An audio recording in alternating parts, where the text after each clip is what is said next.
अप्रैल 2026 का महीना एआई की दुनिया के लिए सच में एक गेम चेंजर रहा है। एक तरफ एंथ्रोपिक ने अपना नया flagship model Claude opus 4.7 launch किया और देखते ही देखते ओपन एआई ने जीपीटी 5.5 मार्केट में उतारकर सीधा चैलेंज दे दिया। अब जो लोग प्रोडक्शन वर्कफ्लो और कॉम्प्लेक्स सिस्टम्स बिल्ड कर रहे हैं, उनके सामने एक बहुत बड़ा सवाल है, इन दोनों में से असली विनर कौन है। आज के इस विश्लेषण में हम इसी बात की गहराई में जाएंगे ताकि आपके प्रोजेक्ट्स के लिए एकदम सही फैसला लिया जा सके। तो चलिए देखते हैं आज हम किन किन चीजों पर बात करने वाले हैं। 1. The frontier model showdown. 2. Coding, terminal और vision. 3. 72% efficiency gap. 4. Agentic loops और ऑर्केस्ट्रेशन। 5. इंजीनियर्स के लिए एपीआई इंटीग्रेशन। और अंत में 6. अंतिम रणनीतिक निष्कर्ष। भाग 1, द फ्रंटियर मॉडल शोडाउन, ठेकेदार बनाम निर्माण कार्यकर्ता। तो चलिए सीधा इस बात पर आते हैं कि ये मॉडल्स असल में काम कैसे करते हैं। रॉ डेटा से परे इनका काम करने का तरीका बिल्कुल अलग है। ओपस 4.7 एक कॉन्ट्रैक्टर यानी ठेकेदार की तरह है। ये पूरा प्रोजेक्ट समझता है, हर एक स्टेप का लंबा चौड़ा एक्सप्लेनेशन देता है और फिर अपना काम करता है।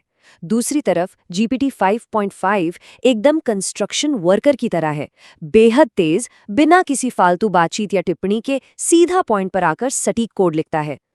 और ग्राउंड लेवल पे काम करने वाले डेवलपर्स इस भारी अंतर को साफ महसूस कर रहे हैं। रेडिट पर एक यूजर लॉर्ड हेनरी 8 ने बड़ी मजेदार बात कही।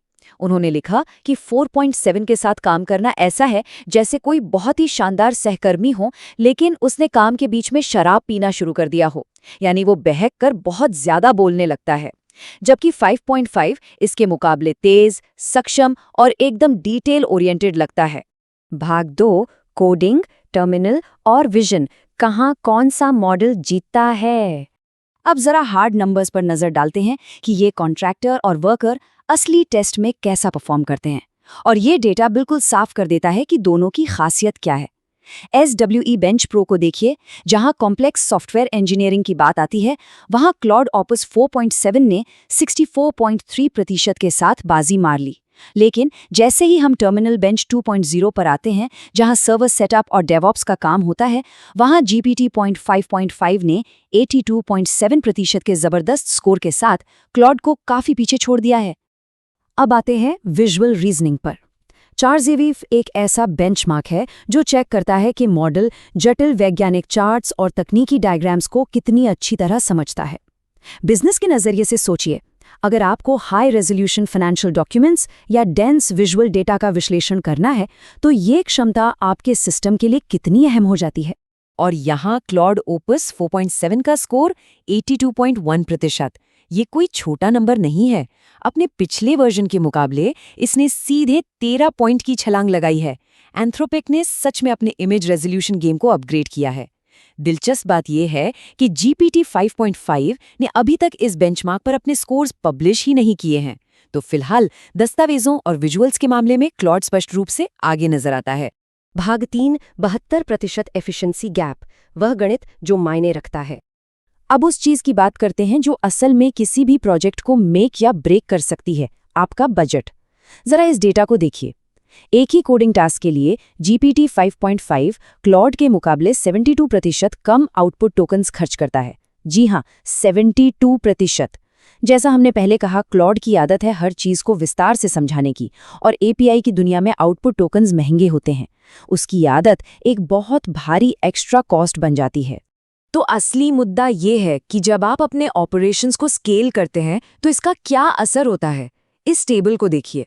अगर आप लार्ज स्केल पर हैं, मान लीजिए दिन के 5000 टास्क, तो जीपीटी 5.5 का महीने का खर्च करीब $8000 आएगा।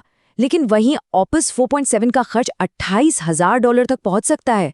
ये लगभग 3.5 गुना ज्यादा का मल्टीप्लायर है।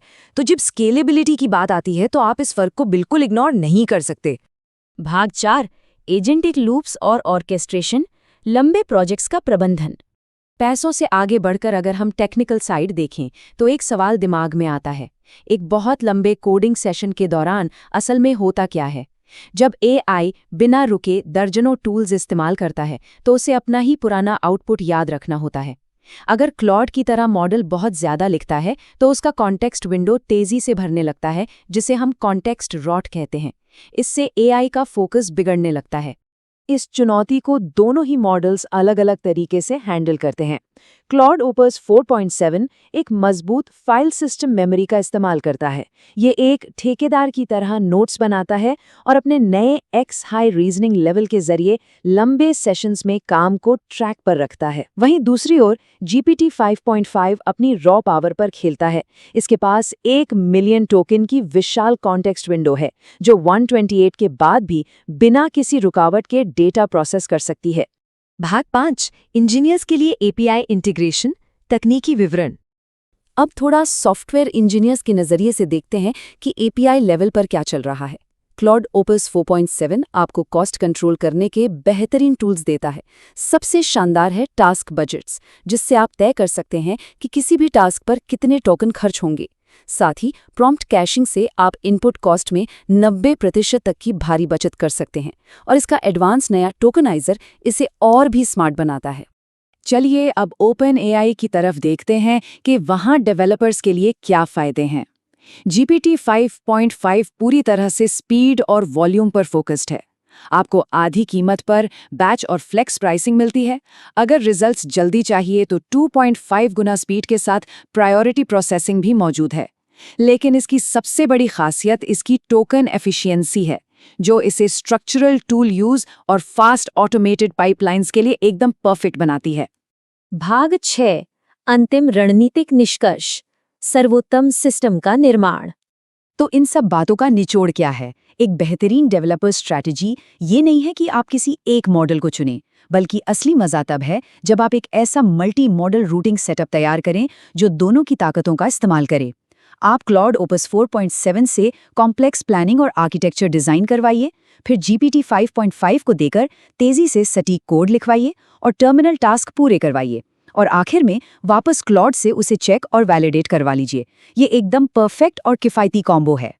लेकिन जाने से पहले एक बहुत ज़रूरी बात सोचने के लिए छोड़ रहा हूँ। क्या वर्तमान वर्कफ्लो सेटअप सिर्फ एआई मॉडल की ताकत पर बहुत ज़्यादा निर्भर कर रहे हैं, जबकि हमारा असली ध्यान एक मजबूत सिस्टम या ऑर्केस्ट्रेशन डिज़ाइन करने पर होना चाहिए? टेक लीडर्स को ये सोचना होगा कि मॉडल सिर्फ एक टूल है, असली जादू आपके सिस्टम आर्किटेक्चर में छिपा है। इस विश्लेषण में हमारे साथ जुड़ने के लिए बहुत बहुत धन्यवाद।